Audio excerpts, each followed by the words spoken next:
5 things your baby craves at 2 a.m. It's not what you think. Presence. Physical presence. Your baby spent 9 months inside a body. Not floating in silence, submerged in a constant sensory environment of rhythmic heartbeat, radiant warmth, and continuous motion. Every breath you took rocked them.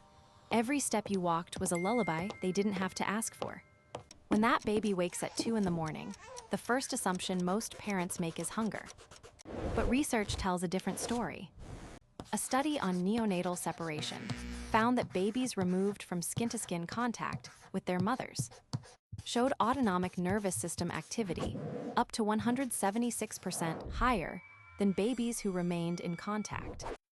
Their heart rate spiked, their breathing became irregular, their cortisol levels surged. The same study measured an 86% reduction in quiet sleep. The deepest, most restorative phase, when the baby was separated, even by just a few feet. What this means is that your body is not just a comfort object. It is a regulatory system. Your skin temperature adjusts to theirs, warming when they're cold, cooling when they're overheated. Your breathing rhythm entrains theirs. Your heartbeat becomes the external pacemaker. Their immature nervous system still depends on. This is not metaphor. This is thermoregulation, respiratory co-regulation, and cardiac synchrony. 3 measurable physiological processes that happen automatically when you hold your baby against your chest. At 2 in the morning, before you reach for the bottle, try reaching for the baby. Place them against your skin. In many cases, that is the only intervention their body was asking for. Security. Emotional security, between 6 and 18 months of age. A baby's brain enters one of the most psychologically intense phases of early development, the peak of separation anxiety. This is not a behavioral problem, it is a neurological event. The baby's prefrontal cortex is not yet mature enough to hold the concept that you still exist when you leave the room. Object permanence, the understanding that things continue to exist outside of direct perception, is still under construction. So when your baby wakes at 2 in the morning in a dark room and you are not there, they are not being dramatic. From the architecture of their brain, you have disappeared. The fear they feel is real, neurochemical, and immediate. Their amygdala fires. Cortisol floods their bloodstream. Their cry is not manipulation. It is a distress signal from a brain that cannot yet distinguish between temporary absence and permanent loss. A calm, short phrase, "I'm here, it's okay," spoken in a low, steady tone, can be enough to deactivate that alarm system. Not because the words carry meaning the baby can parse, but because the frequency, rhythm, and familiarity of your voice reach the subcortical structures that process safety before language.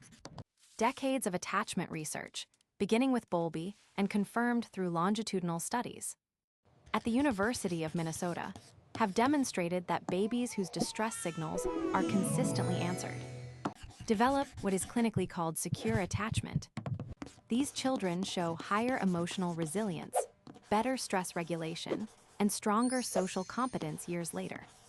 Responding to your baby's cry at 2 in the morning does not create dependency. It builds the neurological foundation of trust. Every time you show up, you are teaching a developing brain that the world is a place where help arrives.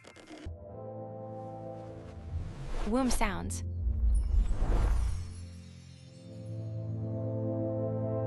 Womb sounds. For 9 months, your baby did not live in silence. They lived inside a sound machine, more complex than anything you can buy. The mother's heartbeat at roughly 60 to 80 beats per minute. The whoosh of blood through the uterine arteries, the rhythm of breathing. In and out, a low-frequency constant. The gurgle and movement of amniotic fluid. This was not background noise. This was the baby's entire acoustic world. A continuous, low-frequency, rhythmic soundscape they heard 24 hours a day for the duration of gestation. Research published in the Proceedings of the National Academy of Sciences found that the neonatal auditory cortex shows significantly greater activation in response to sounds. that mimic intrauterine conditions than to ambient environmental noise. The baby's brain is literally wired to respond to these frequencies. This is why white noise works. This is why the sustained SHHH sound, which parents across every culture instinctively produce, is effective. It is not a trick. It is an acoustic approximation of the sound environment. The baby's nervous system was calibrated to for 9 months. Studies on white noise interventions in neonatal units found that infants exposed to womb-like sounds fell asleep faster and experienced fewer nighttime awakenings compared to control groups in quiet rooms. The mechanism is auditory entrainment. The sound provides a predictable, rhythmic stimulus that allows the baby's autonomic nervous system to downregulate arousal and return to a resting state. At 2 in the morning, your baby may not need milk. They may need the sound of a heartbeat, the hum of a white noise machine, or the quiet repetition of SHHH close to their ear, the closest thing you can offer to the world they came from. Brain leaps. Developmental leaps. A baby's brain is the fastest growing organ in human biology. In the first year alone, it will double in volume. During sleep, this growth does not pause, it accelerates.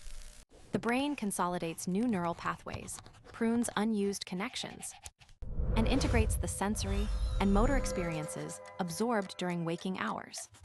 During what developmental researchers call leaps, periods of rapid neurological reorganization, your baby may wake more frequently, cry more intensely, and seem harder to settle.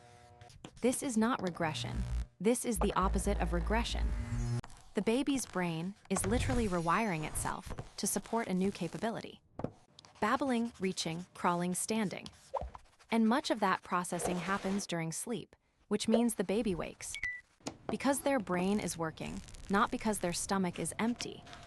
These periods are well documented. They last anywhere from a few days to 2 or 3 weeks. During a leap, you may notice your baby practicing new skills in the crib at 2 in the morning. Moving their hands in front of their face, attempting to roll. Vocalizing sounds they couldn't make a week ago. These are not signs that something is wrong. These are signs that the brain is doing exactly what it was designed to do. On the fastest developmental timeline in any mammalian species. The disruption is temporary. The growth it produces is permanent. What your baby needs during a leap is not a feeding. It is patience, presence, and the freedom to let their brain finish the work it started. Sleep cycles. Sleep cycle transitions. An adult sleep cycle lasts approximately 90 minutes. A baby's sleep cycle lasts 40 to 60 minutes, nearly half as long. This means that in a single night, a baby passes through significantly more cycle transitions than an adult does.